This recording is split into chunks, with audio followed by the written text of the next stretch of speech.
വിശുദ്ധ മത്തായി എഴുതിയ സുവിശേഷം അധ്യായം 9.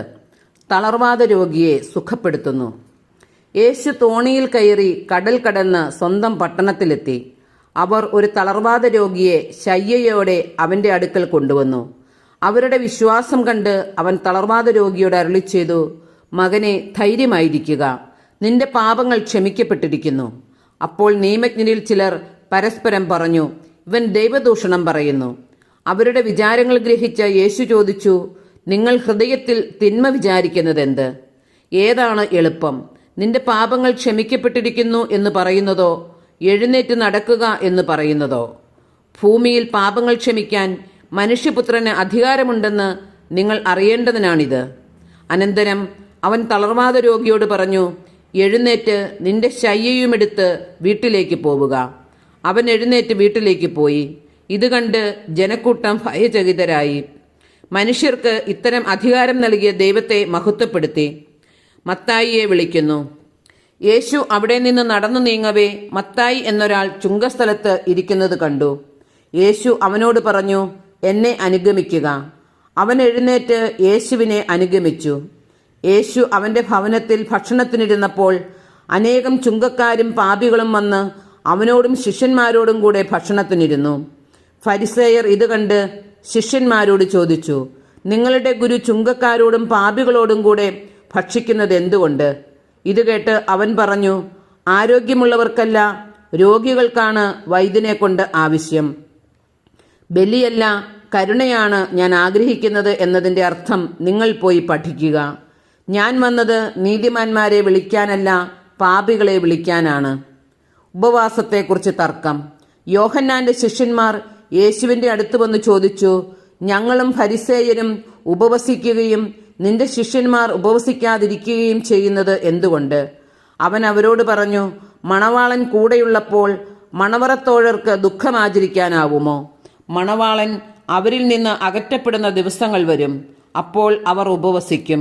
ആരും പഴയ വസ്ത്രത്തിൽ പുതിയ തുണിക്കഷണം തുന്നിപ്പിടിപ്പിക്കാറില്ല. അങ്ങനെ ചെയ്താൽ തയ്ച്ചു ചേർത്ത തുണിക്കഷണം വസ്ത്രത്തിൽ നിന്ന് കീറിപ്പോവുകയും കീറൽ വലുതാവുകയും ചെയ്യും. ആരും പുതിയ വീഞ്ഞ് പഴയ തോൽക്കുടങ്ങളിൽ ഒഴിച്ചു വെക്കാറില്ല.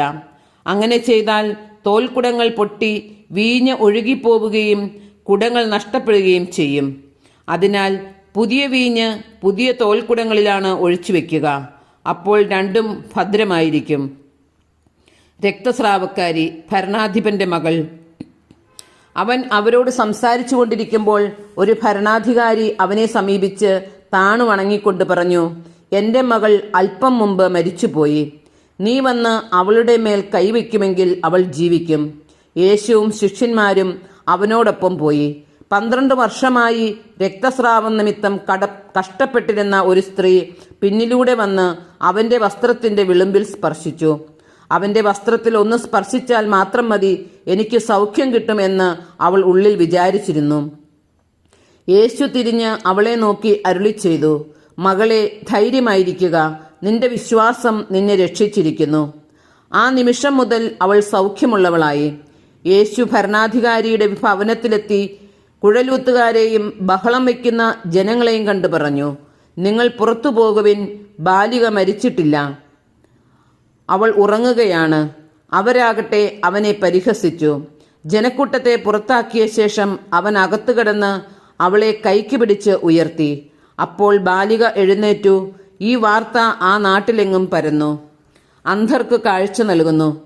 യേശു അവിടെ നിന്ന് കടന്നു പോകുമ്പോൾ 2 അന്ധന്മാർ, ദാവീദിന്റെ പുത്ര, ഞങ്ങളിൽ കനിയണമേ എന്ന് കരഞ്ഞപേക്ഷിച്ചുകൊണ്ട് അവനെ അനുഗമിച്ചു. അവൻ ഭവനത്തിലെത്തിയപ്പോൾ ആ അന്ധന്മാർ അവന്റെ സമീപം ചെന്നു. യേശു അവരോട് ചോദിച്ചു, എനിക്കിത് ചെയ്യാൻ കഴിയുമെന്ന് നിങ്ങൾ വിശ്വസിക്കുന്നുവോ? ഉവ്വ് കർത്താവേ എന്ന് അവർ മറുപടി പറഞ്ഞു. നിങ്ങളുടെ വിശ്വാസം പോലെ നിങ്ങൾക്ക് ഭവിക്കട്ടെ എന്ന് പറഞ്ഞുകൊണ്ട് അവൻ അവരുടെ കണ്ണുകളിൽ സ്പർശിച്ചു. അവരുടെ കണ്ണുകൾ തുറന്നു. ഇത് ആരും അറിയാനിടയാകരുത് എന്ന് യേശു അവരോട് കർശനമായി നിർദ്ദേശിച്ചു. എന്നാൽ അവർ പോയി അവന്റെ കീർത്തി നാടെങ്ങും പരത്തി. ഊമനെ സുഖമാക്കുന്നു. അവർ പോയി കഴിഞ്ഞപ്പോൾ പിശാചുബാധിതനായ ഒരു ഊമനെ ജനങ്ങൾ അവന്റെ അടുക്കൽ കൊണ്ടുവന്നു.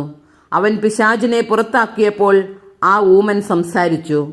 ജനങ്ങൾ അത്ഭുതപ്പെട്ടു പറഞ്ഞു, ഇതുപോലൊരു സംഭവം ഇസ്രായേലിൽ ഒരിക്കലും കണ്ടിട്ടില്ല. എന്നാൽ ഫരിസേയർ പറഞ്ഞു, അവൻ പിശാചുക്കളുടെ തലവനെ കൊണ്ടാണ് പിശാചുക്കളെ ബഹിഷ്കരിക്കുന്നത്. വിളവിന്റെ നാഥനോട് പ്രാർത്ഥിക്കുവിൻ. യേശു അവരുടെ സിനഗോഗുകളിൽ പഠിപ്പിച്ചും രാജ്യത്തിന്റെ സുവിശേഷം പ്രസംഗിച്ചും എല്ലാ രോഗങ്ങളും വ്യാധികളും സുഖപ്പെടുത്തിയും എല്ലാ നഗരങ്ങളിലും ഗ്രാമങ്ങളിലും ചുറ്റി സഞ്ചരിച്ചു. ജനക്കൂട്ടങ്ങളെ കണ്ടപ്പോൾ യേശുവിന് അവരുടെ മേൽ അനുകമ്പ തോന്നി.